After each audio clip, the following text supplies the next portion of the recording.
Hello everyone. अबको 5-6 दिन चाहिँ हामी सेयरसित रिलेटेड सम्पूर्ण कन्सेप्टहरू बुझ्नेछौँ। यसको मिनिङहरू हैन, कसरी सुरुवात भयो, यसको फाइदा बेफाइदाहरू सम्पूर्ण हामी स्टेप बाई स्टेप बुझ्नेछौँ। र आजको भिडियोमा चाहिँ मेनली हामी सेयरको बेसिक कन्सेप्टहरू चाहिँ बुझ्नेछौँ है त। र सुरुमा स्टक, सेयर र इक्विटी भनेको सबै एउटै कुरा हो है। अब वर्डमा कन्फ्युज नहुने।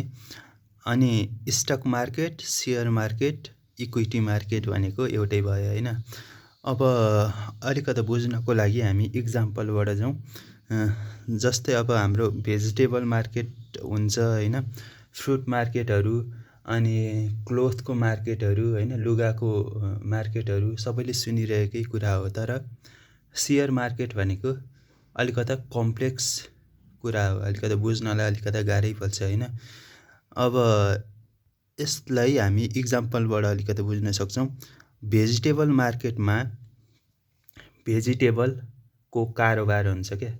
भेजिटेबल तरकारी किन्ने बेच्ने हुन्छ हैन। त्यस्तै हाम्रो अब सेयर मार्केटमा चाहिँ सेयरको किनबेच हुन्छ। अब यसलाई अझ हामी एकदम विस्तृत रूपमा बुझ्दै जान्छौँ। अब भेजिटेबल मार्केटमा अथवा तरकारी बजारमा चाहिँ तरकारी बजार चाहिँ एउटा प्लेटफर्म भयो, एउटा मार्केट भयो, जहाँ चाहिँ सेलर र बायरहरूले तरकारीको किनबेच गर्छन्। किन त उनीहरूको बेसिक निड अथवा डेली निडहरूलाई फुलफिल गर्नको लागि किनबेच गरिरहेका हुन्छन्। अब त्यस्तै हाम्रो अब सेक्युरिटी मार्केट अथवा फाइनेन्सियल मार्केट हैन, त्यसमा चाहिँ फाइनान्सको किनबेच हुन्छ। अब सेक्युरिटी मार्केटमा के पर्छ भन्दाखेरि सेक्युरिटी मार्केट को कन्सेप्ट बुझौँ है त। पहिला सेयर मार्केट भन्दा पहिला चाहिँ हामीले सेक्युरिटी मार्केटको अलिकति कन्सेप्ट बुझेपछि धेरै नै बुझ्छौँ हामीले हैन।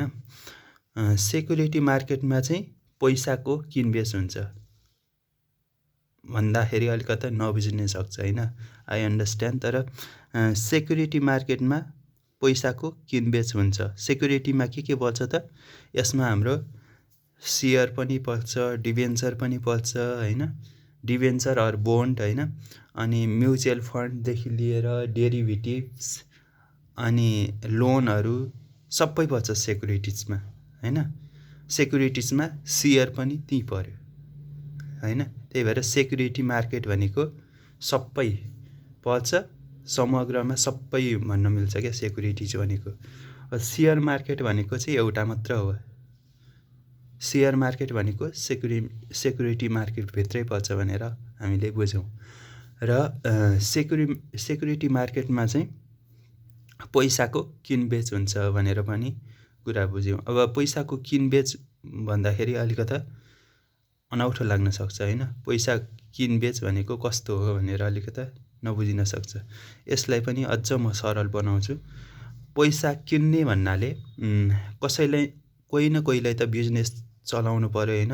बिजनेस चलाउनको लागि पैसा त चाहियो हैन। अनि पैसा अरूबाट लोन लिने अथवा पैसा अरूबाट सापट्टि लिएर चलाउनु, त्यसलाई नै हामीले पैसा किन्ने भनेर भन्न सक्छौँ हैन। अब पैसा किने बापत हामीले केही न केही ब्याज त केही दिनु पर्ला हैन, एक्स्ट्रा अमाउन्ट त तिर्नुपर्छ नि हैन। त्यत्तिकै अरूको पैसा चलाउन मिलेन हो त्यसलाई नै हामीले पैसा किन्ने भनेर भन्न सक्छौँ। अब पैसा किनेपछि अथवा पैसा लिएपछि हामीले कसैलाई अब लोन छ भने ब्याज तिर्छौँ। अब सेक्युरिटिजहरू छ भने, सेक्युरिटिज जस्तै सेयरहरू छ भने, म्युचुअल फन्डहरू छ भने हैन, प्रिफरेन्स सेयर छ भने चाहिँ हामीले डिभिडेन्ड तिर्छौँ हैन। जेसुकै भने पनि हामीले अरूको पैसा चलाएपछि केही न केही दिनुपर्छ हैन। त्यसलाई हामीले यो पैसा किन्ने भनेर बुझौँ। अब पैसा किन्ने र बेच्ने हुन्छ भनेर मैले भने नि हैन। किन्नेको त बुझ्यौँ। अब बेच्ने भनेको, पैसा बेच्ने भने चाहिँ कस्तो त, पैसा बेच्ने भनेको अब सिम्पली मसँग धेरै पैसा छ होइन, मसँग सेभिङ छ, हो त्यो सेभिङलाई मेरो पैसा त्यत्तिकै बसिरहेछ, त्यत्तिकै बस्नुभन्दा त मैले अरूलाई दिन सक्छु नि होइन, अरूलाई चलाउन दिन सक्छु नि होइन। अनि त्यसको बापत मैले केही ब्याज कमाउन सक्छु, केही डिभिडेन्ड कमाउन सक्छु। त्यसलाई नै हामीले सेलिङ अफ मनी भन्छौँ, अरूलाई पैसा चलाउन दिने काम होइन। अब सेक्युरिटिज मार्केट भनेको अब यहाँबाट के बुझ्यौँ त, buying and selling of money, पैसा किन्ने र पैसा बेच्ने काम चाहिँ सेक्युरिटी मार्केटमा हुन्छ। अब जस्तै तरकारी बजारमा तरकारीको किनबेच भए जस्तै सेक्युरिटिज मार्केटमा हाम्रो सेयरको, बोन्डको होइन, बोन्डहरू डिबेन्चरको, अनि म्युचुअल फन्डको, अनि अरू डेरिभेटिभहरूको होइन, फ्युचर अप्सनहरूको, तिनीहरूको चाहिँ कारोबार हुन्छ। अब सबैको काम भनेको त्यही पैसाको किनबेच गर्ने हो होइन। पहिला पैसा चाहिए हुन्छ, त्यसले केही त्यही इन्स्ट्रुमेन्टहरू, प्रोडक्टहरू, सेयरहरू होइन, बोन्डहरू इस्यु गरेर पैसा उठाउँछ र प्रयोग गर्छ, त्यसरी बुझ्नु पर्यो। अब buying and selling of money भनेर अब सेक्युरिटी मार्केटको बुझिसकेपछि अर्को कुरा बुझ्नुपर्ने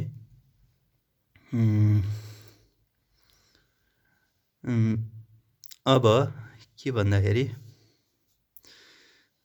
सेक्युरिटिजमा सेयर मात्र पर्दैन भनेर नि बुझिसक्यौँ हामीले होइन।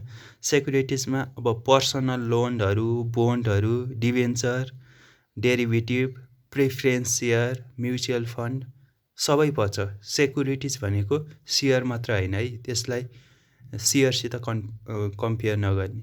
सेयर भनेको छुट्टै भयो, सेयर भनेको पनि सेक्युरिटिजमा पर्ने भयो, सेक्युरिटिज भनेको सबै हो होइन, सेयर भनेको एउटा भयो होइन, त्यसरी बुझ्नु पऱ्यो। र अब अलिकति डिफ्रेन्सेस पनि छ सेयर र अरू सेक्युरिटिज, अरूमा चाहिँ अलिकति फरक छ। जस्तै अब बोन्ड, डिबेन्चरहरू होइन, अब पर्सनल लोनहरू भन्न सक्छु, प्रिफरेन्स सेयर, म्युचुअल फन्ड पनि हाम्रो सेक्युरिटिजमा पर्छ। तर यसमा के हुन्छ भन्दाखेरि फिक्स्ड इन्ट्रेस्ट चाहिँ दिनुपर्छ होइन, यसमा ओनरसिप भन्ने हुँदैन, मालिक कोही पनि हुँदैन क्या। अब यसमा चाहिँ पैसा लिए बापत केही न केही दिनुपर्छ भनेर होइन बुझ्यौँ। यसमा चाहिँ ब्याज दिनुपर्छ क्या, ब्याज दिनुपर्छ। यसमा ओनरसिप पाइँदैन, लोनहरूमा ओनरसिप पाइँदैन होइन, मात्र हामीले ब्याज दिनुपर्छ तिनीहरूलाई। अब तिनीहरूले अब हाम्रो कम्पनीमा आएर कन्ट्रोल गर्न नि पाउँदैन होइन। अब त्यस्तो हुन्छ, अनलाइक सेयरमा जस्तो हुँदैन नि त होइन। अब त्यति बुझ्यौँ। अब अर्को कुरा भनेको यो बोन्डहरू, अब सेक्युरिटी जस्तै बोन्ड, डिबेन्चरहरू होइन, प्रिफरेन्स सेयरहरूमा चाहिँ कमाए पनि नकमाए पनि फिक्स रिटर्न चाहिँ दिनुपर्ने हुन्छ होइन। जसले पैसा दिएको हो तिनीहरूलाई केही न केही चाहिँ दिनै पर्छ। अब कम्पनी ब्याङ्क्रप्ट भए पनि होइन, एकदम घाटामा गए पनि तिनीहरूको पैसा चाहिँ चुक्ता गर्नुपर्छ, किनभने तिनीहरू त साउ होइन नि त होइन, त्यो त अरूको पैसा हो नि त लिएको होइन। अब यो त सेयर मार्केट होइन, सेयरमा जस्तो हुँदैन नि त। यसमा त अरूको पैसा लिएको हो। अब हाम्रो चाहे त्यो बिजनेस घाटामा जाओस् चाहे त्यो नाफामा जाओस्, तर लिएको पैसा चाहिँ ब्याज शुद्ध दिनु पर्यो। त्यही भएर यसमा चाहिँ अलिकता रिटर्न पनि अलिकता कम दिए पनि हुन्छ, तर दिन चाहिँ दिनै पर्यो होइन। अब यति बुझिसकेपछि हामीले सेक्युरिटिजमा पर्ने अब डिबेन्चर, प्रिफरेन्स सेयर र सेयरमा अलिकता भिन्नता पायौँ।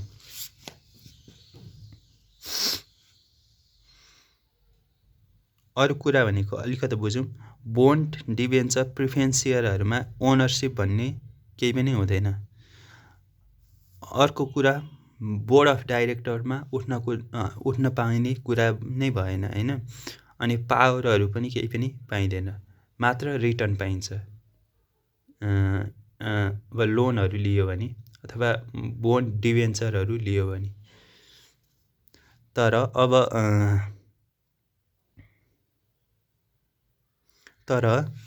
अब सेयर मार्केटको बुझ्दाखेरि चाहिँ सेयर पनि एक टाइपको सेक्युरिटिज हो। तर यसमा चाहिँ के हुन्छ, कम्पनीको प्रफिट, कम्पनीले कति प्रफिट र लस कमाएको छ होइन, कम्पनीले कमाएको प्रफिट र लसको आधारमा उनीहरूले कति सेयर होल्ड गरेको छ होइन, त्यही प्रोपोर्सनमा नाफा र नोक्सान सबैले बिहोर्नु पर्ने हुन्छ सेयर मार्केटमा चाहिँ। किनभने यहाँ त सबै मालिक हो नि त, सबै ओनर हो। त्यही भएर तिनीहरूले जति इन्भेस्ट गरेको छ त्यही अनुसारको फाइदा पनि पाउँछ र त्यही अनुसारको घाटा पनि सहनुपर्ने हुन्छ।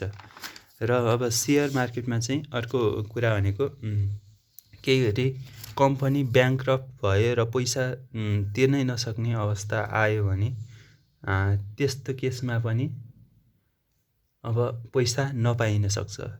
किनभने अब यो ठाउँ नै त्यस्तो हो होइन, सबै मालिक भएपछि सबैले बिहोर्नु पर्छ होइन, आफ्नो कति सेयर होल्ड गरेछ त्यसको अनुसार।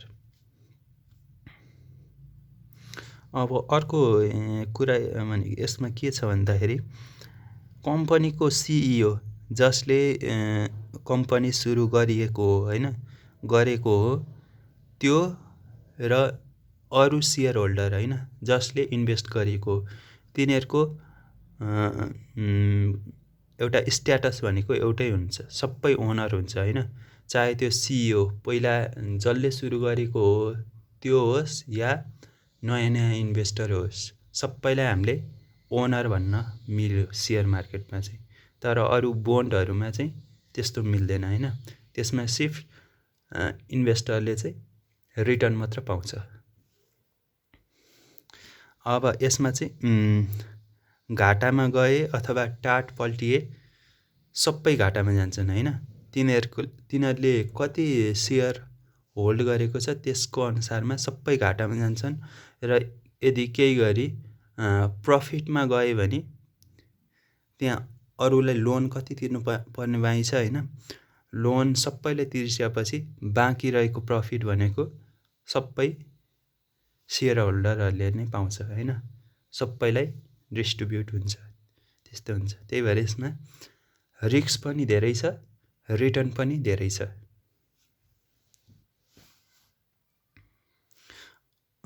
अब एउटा सामान्य कुरा, जोसित सबभन्दा धेरै नम्बर अफ सेयर छ होइन, सेयरको सङ्ख्या एकदमै बढी छ जो मान्छेसित होइन, अब त्यसको पैसा पनि लगानी पनि धेरै छ भनेर हामीले बुझ्न सक्छौँ। किनभने नम्बर अफ सेयर बढी भनेको उसको लगानी पनि बढी छ भनेर बुझ्नुपर्छ। त्यही भएर उसलाई रिस्क पनि अझ बढी हुन सक्ला होइन। र नम्बर अफ सेयर लेस कम छ भने उसलाई कम्पेरिटिभली रिस्क पनि अलिकता कम नै हुन्छ, किनभने लगानी पनि अलिकता कम नै छ।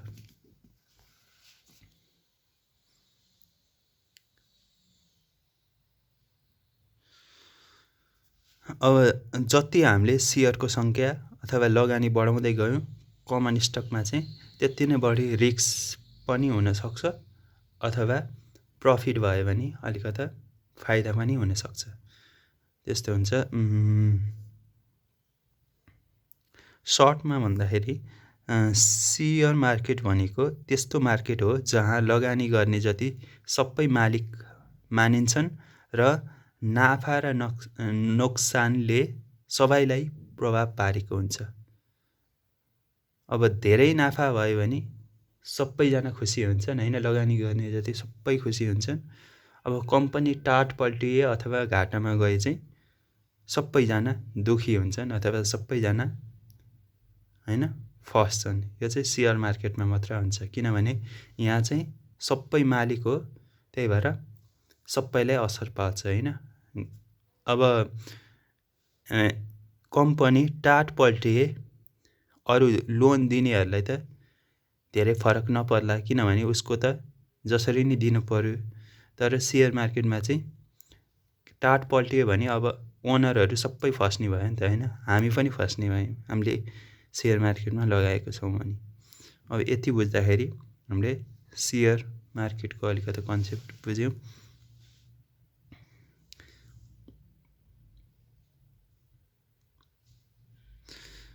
अझ विस्तृत रूपमा बुझ्दाखेरि चाहिँ सपोज मलाई एउटा बिजनेस खोल्न मन लाग्यो होइन, मलाई चाहिँ 2 लाख नेपाली रुपिस 2 लाख हालेर एउटा बिजनेस खोल्न मन लाग्यो, तर मसँग मात्र 1 लाख रुपियाँ छ र मेरो एउटा साथी पनि छ होइन। त्यो साथीलाई गएर मैले तँ 1 लाख हाल, म 1 लाख हाल्छु र त्यहाँबाट आएको नाफा र नोक्सान बराबरी सेयर गरौँला भनेर भन्यो भने, बराबरी सेयर गरौँला भनेर भने भने त्यो ठ्याक्कै सेयर मार्केट भनेको त्यही नै हो क्या। त्यसरी बुझ्न सक्छौँ, किनभने यसमा चाहिँ नाफा र नोक्सान म र मेरो साथीमा बराबर बाँडियो होइन। हामीले कति सेयर होल्ड गरेको छ त्यसको आधारमा नाफा र नोक्सान बराबरी बाँडियो। अब ठ्याक्कै यही केस सेयर मार्केटमा पनि यस्तै हुन्छ होइन। उसले कति सेयर होल्ड गरेको छ त्यसको आधारमा चाहिँ उसलाई नाफा पनि त्यति नै हुनसक्छ र घाटा पनि त्यही अनुसारको हुनसक्छ। अब सुरुको लागि त हामीलाई सुरु अथवा सुरुवाती दिनहरूमा त हामीलाई साथीभाइहरूबाट अथवा हाम्रो फ्यामिली मेम्बर कोही चिनेकोबाट पैसा जुटाउन सक्छौँ होइन। अलिअलि पैसा त लाग्छ नि, सुरुमा त धेरै लाग्दैन नि होइन। अब जब कम्पनी एकदम ठुलो हुँदै जान्छ होइन, पैसाको धेरै आवश्यकता हुन्छ, तब चाहिँ हामीलाई केही मान्छेहरूको पैसाले पुग्दैन क्या। त्यति बेला चाहिँ हामीलाई धेरै मान्छेहरूको एकदमै लार्ज सम अफ मनी चाहिने हुन्छ। त्यस्तो कन्डिसनमा चाहिँ एउटै मात्रै विकल्प भनेको सेयर मार्केट हो। सेयर मार्केटबाट चाहिँ एकदमै ह्युज अमाउन्ट अफ मनी हामीले रेज गर्न सक्छौँ होइन। अब यसमा चाहिँ अब 1 अर्ब 50 करोड 10 करोड जति चाहिन्छ त्यति उठ्छ होइन। मान्छे चाहिँ एकदम खुसी भएर लगानी गर्छन् यसमा त। अब आइपिओ भनेको त झन् होइन 5 टाइम्स 6 टाइम्ससम्म पनि एकदम भरिरहेको हुन्छ। त्यही भएर सेयर मार्केट एकदमै राम्रो विकल्प हो पैसा चाहिएको छ र पैसा उठाउनको लागि, रेज गर्नको लागि।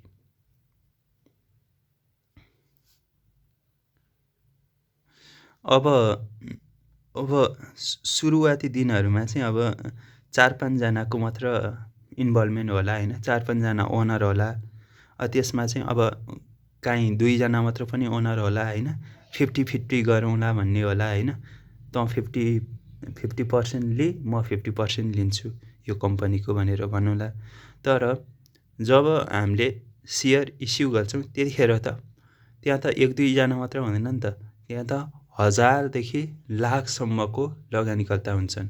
ती सबै भनेको स्ट्याटस सबैको एउटै हुन्छ, सबै ओनर हुन्छ क्या त्यसमा। अनि त्यही अनुसारको मैले भने जस्तै नाफा र नोक्सान त्यही अनुसारको बाँडिन्छ। अब यसलाई नै हामीले सेयर भनेर भन्छौँ र सेयर मार्केट पनि यसरी नै बुझ्छौँ।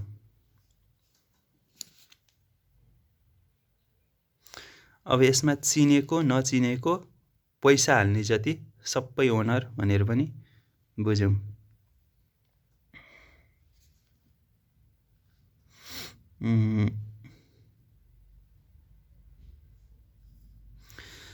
अब एउटा सिम्पल कुरा, यहाँ सेयर मार्केटमा चाहिँ सबैजना ओनर हो र सबैको इक्वल राइट हुन्छ। तर सामान्य कुरा चाहिँ जोसँग एकदम धेरै नम्बर अफ सेयर छ अथवा जसले चाहिँ धेरै लगानी गरेको छ उसको चाहिँ पक्कै पनि अलिक पावर पनि बढी होला हैन। अनि म्यानेजमेन्टमा पनि अलिकता पावर होला हैन। म्यानेज पनि उसले एकदमै राम्रोसित गरिरहेको होला, किनभने उसलाई त डर छ नि, मेरो एकदम नम्बर अफ सेयर बढी छ, मेरो पैसा धेरै लगानी छ यसमा, मैले केही न केही राम्रोसित गर्नुपर्छ भनेर भन्छ। अब जेनरली चाहिँ ओनर जसले सुरु गरेको हो त्यसले मात्र 50% भन्दा बढी सेयर होल्ड गरेको पाइन्छ हैन। किनभने उसलाई त कम्पनीलाई म्यानेज गर्नु पर्यो, कन्ट्रोल गर्नु पर्यो हैन। त्यो म्यानेज र कन्ट्रोल गर्नको लागि उसलाई कम्तीमा पनि अरूले होल्ड गरेको भन्दा बढी सेयर होल्ड गर्नुपर्छ। अब 50% हुन सक्ला, 30% भन्दा बढी हुन सक्ला इन्डिभिजुअल रूपमा हैन। त्यो गरे मात्र उसले कम्पनीमा म्यानेज गर्ने अथवा पावर, कन्ट्रोलिङ पावरहरू पाउँछ हैन। नत्र सिइओ छन चाहिँ सिइओ हो जसले स्थापना चाहिँ गरेछ तर उसको नम्बर अफ सेयर चाहिँ कम हुँदै गयो र अरूको चाहिँ बढ्दै गयो भने त्यस्तो केसमा आफ्नो पावरहरू घट्दै पनि जान्छ र आफ्नो कम्पनीबाट आफै निक्लिनु पर्ने पनि हुनसक्छ है। अब त्यो चाहिँ यस्तो केस पनि हुन्छ, किनभने अब इक्जाम्पलको रूपमा चाहिँ हाम्रो स्टिभ जब्स भनेको सबैलाई थाहा होला हैन। स्टिभ जब्स चाहिँ आफ्नै कम्पनी एप्पलबाट फायर भएको थिए हैन। उनलाई चाहिँ त्यहाँको बोर्ड अफ डाइरेक्टरहरूले फायर गरेको थिए, किनभने उसको नम्बर अफ सेयर अलिकता लो थियो कम्पेरिटिभली। त्यही भएर आफ्नै कम्पनीबाट फायर अथवा हटाइएको, निकालिदिएको थियो स्टिभ जब्सलाई। त्यही कारण पनि धेरै जस्तो इन्भेस्टरहरू, धेरै जस्तो ओनरहरू, सिइओहरू आफ्नो कम्पनीबाट आफै निक्लिनु पर्ने हो कि भनेर अलिकता सचेत रहन्छन् हैन। कस्तो केसमा त जब अब आफ्नो सेयरको सङ्ख्याहरू घट्दै जान्छ तब चाहिँ उनीहरू अलिकता डराउनु पर्ने हुन्छ। त्यही भएर धेरै जस्तोले 49% भन्दा सेयर कहिले पनि बेच्दैन हैन। ओनरहरूले अथवा प्रमोटरहरूले आफ्नो भएको 100%मा 49% भन्दा बढी सेयर अरूलाई बेच्दैन। जस्तै हामीलाई पनि बेच्दैन भनेर भन्न सक्छौँ हैन। आइपिओ गर्दाखेरि पनि त्यसको 49% मात्र बिक्री गरिएको हुन्छ, किनभने 60-70% सम्म बेच्दियो भने त उसको त कन्ट्रोलिङ पावर त अभियसली कम नै हुन्छ, किनभने लगानी अरूले पनि धेरै धेरै बढाउँदै जान सक्ला र हैन। जस्तै अब ओनरको भन्दा बढी बढायो भने के होला त, ओनरलाई नै निकालिदिन सक्छ, त्यस्तो केस पनि हुन्छ। त्यही भएर कोही पनि ओनरले अथवा सिइओले चाहिँ 49% भन्दा बढी सेयर कहिले पनि बेच्दैन। अब इक्जाम्पल फेसबुकको मार्क जुकबर्ग भन्ने छ एउटा, सबैलाई थाहा छ हैन। उसले 60% सेयर होल्ड गरेको छ। अब जस्तै इलन मस्कले पनि केही न केही रूपमा 30% 40% होल्ड गरेको छ आफ्नो टेस्लाको हैन। त्यसरी बुझौँ।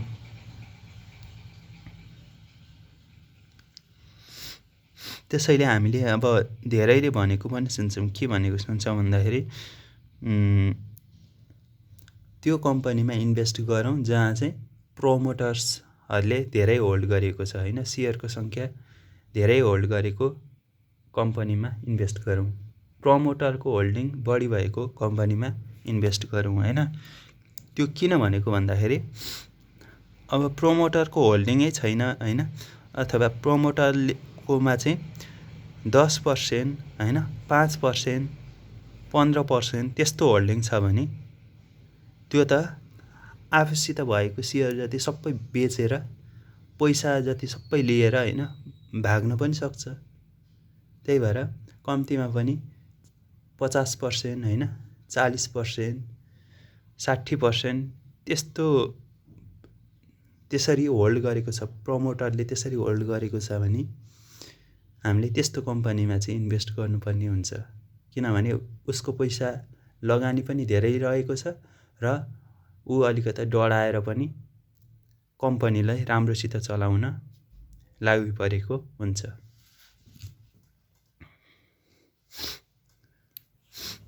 अब नेपालमा पनि एकदमै धेरै इक्जाम्पल छ। एउटा चाइनिज कम्पनीले यहाँ आइपिओ लिएको थियो होइन। चाइनिज कम्पनीले आइपिओ लिएको थियो, तर उसले भए जति आफूसित भएको सेयर जति सबै बेचेर होइन नेपालीको पैसा जति सबै लिएर होइन आफ्नो सेयर सबै बेच्यो, हामीलाई बेच्दियो र पैसा चाहिँ सबै लियो र भागिदियो। त्यस्तो पनि हुन्छ होइन। पैसा पाइसकेपछि त्यो सेयर त जाओस् न होइन, तिमीहरू नै चलाओ भनेर त्यसरी भागेको पनि उदाहरण छ होइन। त्यसरी नै फस्न सक्छ मान्छेहरू। यस्तो कुराहरू चाहिँ हामीले बुझ्नुपर्छ। अब यहाँबाट हामीले अलिकति के बुझ्यौँ भन्दाखेरि कम्पनीलाई पुरै चलाउन अथवा म्यानेज गर्न सञ्चालन गर्नको लागि हामीलाई 50% भन्दा बढी सेयर आफूसित हुनुपर्छ होइन। तब मात्र हामीले कम्पनीलाई किन्न सक्छौँ होइन। अब यदि मैले नोबेल ब्याङ्ककै कुरा गरौँ, नोबेल ब्याङ्ककै होइन 30% होइन 40% अथवा 50% भन्दा बढी सेयर किनेँ भने म पनि ओनर हुन सक्छु होइन। मैले त्यहाँको ओनरहरूलाई पनि निकालेर आफ्नो अनुसारको मान्छेहरू राख्न सक्छु, हायर गर्न सक्छु, म्यानेज गर्न सक्छु होइन। मैले भने अनुसार सबै हुन्छ, किनभने मेरो पैसा धेरै लगानी भएको छ त्यहाँ। त्यसरी हामीले बुझ्न सक्छौँ। र यति बुझिसकेपछि हामीले सेयर र सेयर मार्केटको सम्पूर्ण कन्सेप्ट अलिकता बेसिक कन्सेप्टहरू चाहिँ बुझ्यौँ जस्तो लाग्यो। र अब अर्को भिडियोमा चाहिँ हामीले सेयर मार्केट कसरी सुरुवात भयो होइन, अनि यसलाई कसरी प्रयोग गर्ने, यसको फाइदा बेफाइदाहरू पनि एकदम बुझ्दै जानेछौँ step by step. So thank you.